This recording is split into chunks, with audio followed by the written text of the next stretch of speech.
Hello everyone, कैसे हैं आप सब। उम्मीद करता हूं कि आप बेहतरीन होंगे और आपकी पढ़ाई भी बहुत बेहतरीन चल रही होगी।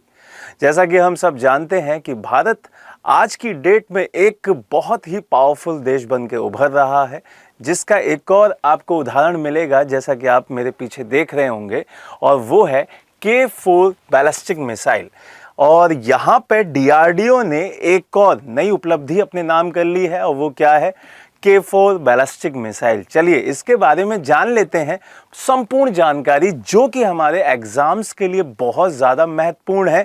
एक एक पॉइंट को बढ़िया से समझेंगे और अपने नोट्स भी तैयार करते हुए चलेंगे। सबसे पहले तो ये पता होना चाहिए कि हमारी जो इंडियन नेवी है उसने इसकी टेस्टिंग करी है। Got it? तो सबसे पहला पॉइंट, इंडियन नेवी ने K4 बैलिस्टिक मिसाइल का सफल टेस्टिंग कर लिया है। तो आपको एक चीज तो ये पता चल गई, आपको दिखाई दे रहा होगा कि पनडुब्बी के द्वारा की गई है। तो यहाँ पे पनडुब्बी के बारे में भी पढ़ेंगे, लेकिन एक एक अपने पॉइंट को क्लियर करते हुए चलेंगे और उसके बाद वहां तक पहुंचे। चलिए सबसे पहले अब इसके कुछ इंपॉर्टेंट फैक्ट्स के बारे में बात करते हैं, और वो क्या है? इंडियन नेवी ने K4 बैलिस्टिक मिसाइल का एक सफल टेस्टिंग कर लिया है। इसमें मिसाइल की जो रेंज होगी, ये क्वेश्चन अपने आप में बहुत इंपॉर्टेंट है क्योंकि रेंज से क्वेश्चन पूछ लेता है। तो इसकी जो रेंज होगी वो कितनी होगी? 3500 किलोमीटर, मतलब 3500 किलोमीटर की ये दूरी को बहुत आराम से तय कर सकती है। दूसरा, इसकी जो टेस्टिंग हुई है वो आपकी किसके द्वारा हुई है? न्यूक्लियर सबमरीन अरिघात के द्वारा। ये जो अरिघात है ये आपको घात ना दे दे, इसीलिए इसका नाम बहुत अच्छे से याद कर लीजिएगा। अरिघात आपसे पूछेगा, ये मोस्ट इंपॉर्टेंट क्वेश्चन है इस पूरे न्यूज का, तो इसको याद रखिएगा। वो पूछेगा आपसे कि K4 किसके द्वारा आपने टेस्ट किया है, तो आंसर क्या होगा? न्यूक्लियर सबमरीन अरिघात के द्वारा। क्लियर है ये बात? मिसाइल को पनडुब्बी के जरिए दागा जा सकता है, मतलब आप इसे पानी से भी दाग सकते हैं, पानी में रहकर भी इसे छोड़ सकते हैं। आपको पता है ना, सबमरीन पानी के अंदर रहती है, तो ये मिसाइल आपके पानी के अंदर से भी दागी जा सकती है। तो सोच लीजिए ये कितनी खतरनाक मिसाइल होगी। अब भारत बहुत सारे गिने चुने देशों में से एक हो गया है, और उसमें आपको दिखाई देगा कि जमीन, हवा, समुद्र, इनसे अब परमाणु मिसाइल दागने वाली क्षमता रखने वाला देश भारत बन गया है। क्लियर? अब पानी से भी छोड़ सकता है, हवा से भी छोड़ सकता है, और जमीन से भी छोड़ सकता है। यहां से एक इंपॉर्टेंट क्वेश्चन ये है कि इसमें फ्यूल कैसा यूज किया जाएगा। तो यहां पर K4 जो मिसाइल है उसमें आपका सॉलिड फ्यूल बेस्ड रहेगी, वो आपका ठोस ईंधन आधारित मिसाइल रहेगी। क्लियर है?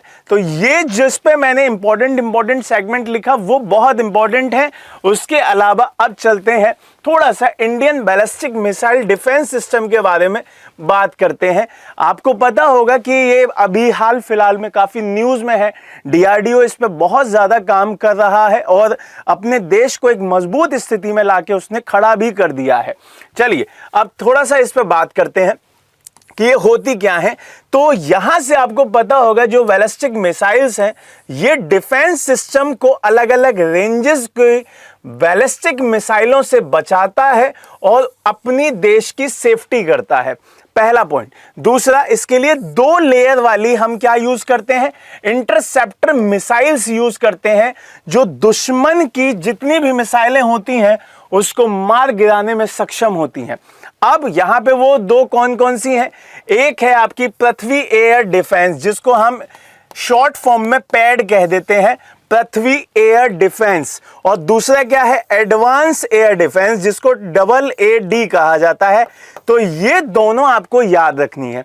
अब इनके बारे में अगर खासियत देखें कि इनकी क्या खासियत है, दोनों की अलग अलग खासियत है, तो उनको भी थोड़ा सा देख लेते हैं। देखिए सबसे पहले इसमें पृथ्वी की जो सीरीज की सभी मिसाइलें शामिल हैं। आपको पता है कि पृथ्वी एक सीरीज है जो कि आपकी मिसाइल्स की है, और वो अपनी इंपॉर्टेंट सीरीज में से एक है। भारत की सुरक्षा प्रणाली के लिए वो बहुत ज्यादा जरूरी है। दूसरा, मिसाइलों की जो ये रेंज है वो 300 से लेकर 2000 किलोमीटर तक की डिस्टेंस की मारक क्षमता को रखती है।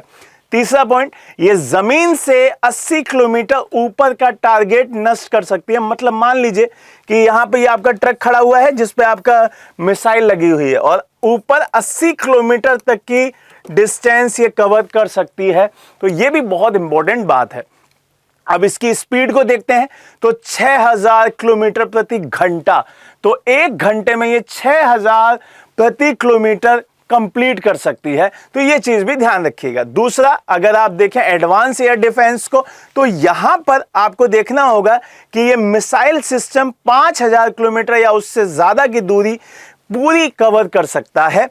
दूसरा, ये 30 किलोमीटर की ऊंचाई तक टारगेट कर सकता है। वहां पे क्या था 80 किलोमीटर और ये कितना है आपका 30 किलोमीटर। अब इसकी रेंज की बात करें तो 150 से 200 किलोमीटर की रेंज है इसकी और स्पीड 5500 है, 5500 प्रति घंटा ये दिखाई देती है। तो थोड़ा सा ही मामूली सा अंतर है, बट अंतर है और ये आपसे एग्जाम में पूछेगा। अब चलते हैं आगे।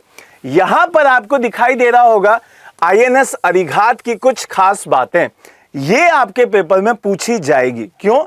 क्योंकि जब इस तरीके के क्वेश्चंस आएंगे तो जिस जगह से ये लॉन्च की गई है, जिसके द्वारा लॉन्च की गई है, वो इंपॉर्टेंट हो जाता है। इधर इंग्लिश में लिखा हुआ है, उधर हिंदी में लिखा हुआ है, तो मैं हिंदी पर फोकस करके बता देता हूं। अगर कुछ टर्म समझ में नहीं आए तो आप इंग्लिश में देख सकते हैं। देखिए, अगर इसकी चौड़ाई की बात की जाए तो 11 मीटर इसकी चौड़ाई है। अगर इसकी लंबाई की बात की जाए, इसकी लेंथ की बात की जाए तो 111.6। बहुत आसान है, 11 में एक और एक जोड़ दीजिए तो 111.6 आपको याद कर लेना है। फिर अगर ये इतना डेप्थ 12 मतलब 24 समुद्री मील नीचे चली जाए, वहां से भी ये फायर कर सकती है, ये भी याद रखना है। और गहराई में आप 9.5 मीटर भी याद रख सकते हैं। अब इसकी स्पीड मोस्ट इंपॉर्टेंट, इसकी स्पीड भी है। तो समुद्र की सतह पर 12 से 15 समुद्री मील प्रति घंटा और 22 से 28 किलोमीटर उसके मानक दिखाई देते हैं। तो यही चीज यहां पे मैंने इंग्लिश में बता दी है। तो ये भी एक बार अपनी कॉपी में, अपने नोट्स में नोट डाउन कर लीजिएगा। अब सबसे एंड में मोस्ट इंपॉर्टेंट, हमारे भारत के जो डीआरडीओ वगैरह हैं, उनकी जो संस्थाएं हैं, उनकी जो विंग्स हैं, उनके द्वारा कुछ अचीवमेंट और भी हैं। वो क्या है? वो है हमारे देश की 3 परमाणु मिसाइल दागने वाली भारत की 3 पनडुब्बियां। तो उनके बारे में जानते हैं। पहली, इसका नाम आपने बहुत बार सुना होगा, आईएनएस अरिहंत।